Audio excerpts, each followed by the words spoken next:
It was nearly a year ago. We just started hearing the wind, and then it picked up, and then just the crunching of the shingles and the wood and everything getting uplifted.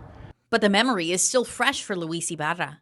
But yeah, those winds and the rain was unholy. His house was one of many in Mesa hit by heavy rain. Well, the rain was coming down hard, it was coming down heavy, and pretty much like Noah's Ark, the whole chicken coop was flooding up.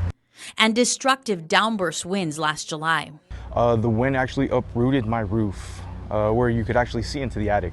Those winds left more than 13,000 people without power that night. It was total destruction. It was like a tornado or a hurricane had came through.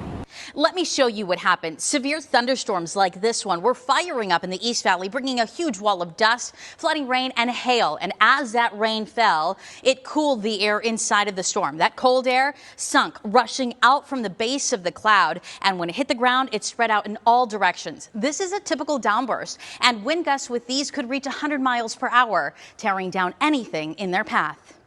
It can happen anytime with little warning during the monsoon, a time of year when Jeff Guthrie, co-owner of Phoenix Roofing and Repair, says his call volume goes up. Unfortunately, when you have a 90 or 100 mile an hour microburst that directly hits the roof, there's not a heck of a lot that you can do. But he says there are things you can do to try to minimize the risk to your home or roof. He recommends getting a free roof inspection before the season begins and evaluating trees on your property that could pose a danger when winds hit.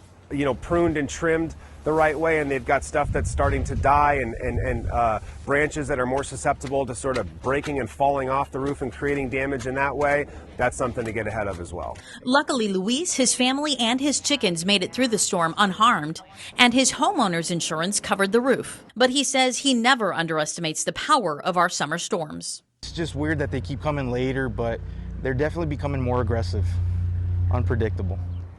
Typically, basic homeowners insurance will cover wind and hail damage, but it's important to read the fine print because the entire cost of a roof replacement may not be covered if your roof is too old. Christelle Bell with the Let ABC 15 Know team recommends doing your research before hiring anyone to do the repairs. A lot of times we want to get the house fixed. There's damage to the house. You want to get it fixed quickly, but you don't want to get into a situation where you have a bigger problem on your hands.